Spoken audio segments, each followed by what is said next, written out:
Ya, baik kita lanjutkan ya.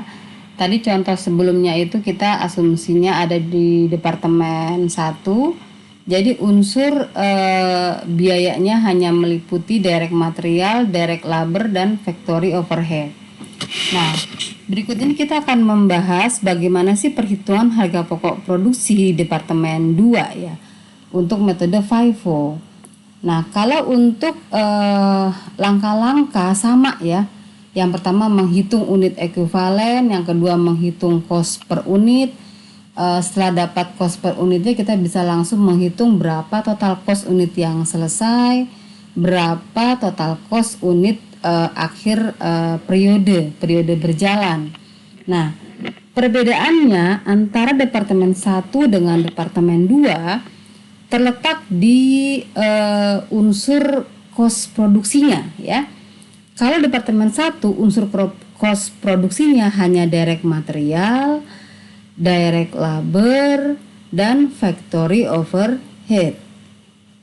Nah, sedangkan kalau di departemen 2 ya, di departemen 2 maka unsur costnya selain direct material ini ya, selain direct material, kemudian direct labor, FOH, kita ada satu tambahan unsur cost produksinya yang kita namakan from preceding department. Jadi ada empat unsur biaya produksi. Oke. Jadi kayak seperti ini. Tadi kan contohnya terigu ya. Kita asumsikan misalnya departemen 2 ini adalah yang melaksanakan tugas pengemasan terigu tersebut. Misalnya katakan dimasukkan ke dalam kantong, kemudian kantongnya itu diikat. Nah, itu ada di departemen 2. Nah, jadi terigu yang sudah siap, yang sudah jadi lalu ditransfer ke departemen 2. Nah, maka kan terigu ini membawa nilai ya. Ada nilainya terigu tersebut. Ya, katakan misalnya yang tadi kita contoh sebelumnya adalah 17.080.000 ya. Ini akan kebawa di departemen 2 ya, departemen 2 tadi. Ini akan menjadi unsur cost ya. Cost from preceding departemen ya 2. Departemen 2 ya. Seperti itu. Nah, kemudian angka cost yang tadi yang 17.080 ini akan ditransfer ke departemen 2. Nah, akan menjadi nilai from preceding departemen ya, dengan nilai tadi 17.080 ya. 17.080 ini merupakan nilai cost from preceding departemen ya, 17.080. Oke. Nah, pada saat terigu itu dikemas, apakah di departemen 2 itu membutuhkan direct material tambahan ya? Butuh tidak? Jawabannya butuh ya. Tadi kantong terigu itu merupakan direct material tambahan di departemen 2. Direct labornya apa? Yang mengemas, yang mengikat. FOH-nya apa? Yang mesin untuk mengemas gitu. Nah, jadi perbedaannya hanya unsur biaya produksinya aja ya. Jadi ada 4 macam. Ada from preceding department, ada direct material addition ya, ada direct labor, ada factory overhead. Ya, misalnya kalau contohnya apa lagi ya? Misal donat ya. Donat itu mulai dari diuleni, dibentuk donat, digoreng ya. Kemudian dikasih topping. Nah, setelah dikasih topping, asumsinya itu departemen 1 yang melaksanakan tugas itu. Tugas dari mulai menguleni terigunya sampai menggoreng sampai memberikan topping. Itu tugas di departemen 1. Nah, setelah donatnya dikasih topping, lalu kan mungkin dikemas nih, ditaruh di dalam plastik gitu ya. Nah, itu adanya di fungsi departemen 2. Nah, maka donat yang sudah dikasih topping itu ditransfer ke departemen 2. Nah, maka departemen 2 bahan bakunya adalah plastik atau kemasan. Sedangkan nilai yang dari departemen satunya adalah cost from proceeding department. Itu contohnya, contoh yang lain ya. Gitu. Nah, kita lihat berikutnya jenis laporan ya. Laporan harga pokok produksi. Nah, di sini departemen satunya adalah cutting. Oke, departemen 2-nya adalah assembling.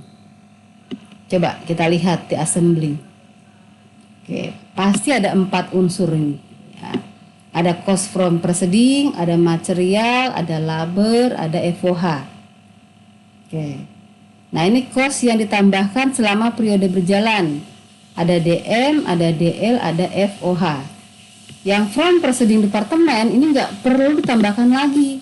Karena memang sudah 100% nih, sudah pasti 100%. Karena kan udah terbawa dari yang departemen 1 ya. Jadi nggak perlu ditambahkan lagi. Oke. Ya. Nah, ini perhitungannya contohnya ya, nih assembling ini buku Carter. Jadi kalau mau menghitung unit ekuivalen boleh untuk secara vertikal boleh ya. Secara vertikal boleh, secara horizontal boleh. Coba kita lihat. Persentase penyelesaian beginning inventory from proceeding departemen. Untuk menyelesaikannya 0%. Ya. Unit awalnya 180, maka untuk menyelesaikan unit awal 0, jelas 0 ya kan? Karena kan sudah utuh, jadi terigunya udah utuh, jadi nggak perlu lagi kita tambahkan di periode sekarang. Nah, material asumsinya sudah selesai di tahun lalu 40%. Berarti tahun sekarang tinggal 60% dikali 180. Maka hasilnya adalah 108. Yang labor tahun lalu penyelesaiannya baru 20%. Berarti yang sekarang ya, yang sekarang ini yang now ya, yang now-nya. Oke. Yang now-nya ya, berapa sisanya? 80% ya kan? Kan yang dulu 20. Berarti yang sekarang tinggal 80%. Dikalikan unit awal hasilnya 144. FOH juga sama, 144. Oke. Kemudian ini unit ending inventory, boleh ya dibolak-balik nggak apa-apa ya. Ini ending inventory ini. Oke. DM 100%, DL 70, FOH 70. Yang cost from proceeding department ya. Ini udah pasti 100%, sudah pasti. Selalu 100% untuk yang from proceeding department. Nah, ini unit start and complete sama kayak tadi. Yang selesai dikurangi unit awal. Oke, hasilnya 400. Yang selesai datanya mana ya? Kita lihat dulu ya. Data unit yang selesai di assembling. Di assembling itu yang selesai ini 580 yang selesai. Sedangkan unit awalnya berapa? 180. Berarti sisanya adalah 400 start and complete-nya. Benar gak? Betul. Ya. 400. Sama semua.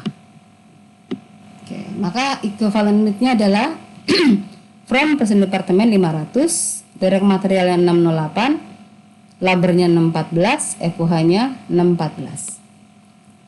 Berikutnya mencari cost per unit, hanya cost yang ditambahkan saja, cost edit dibagi dengan unit ekuivalen. Nah, ini hasil cost per unitnya masing-masing ya. From proceeding department jangan lupa, karena ini unsur yang terbesar nilainya. Kalau ini ketinggalan nanti bisa kecil. Coba lihat angkanya ya kan.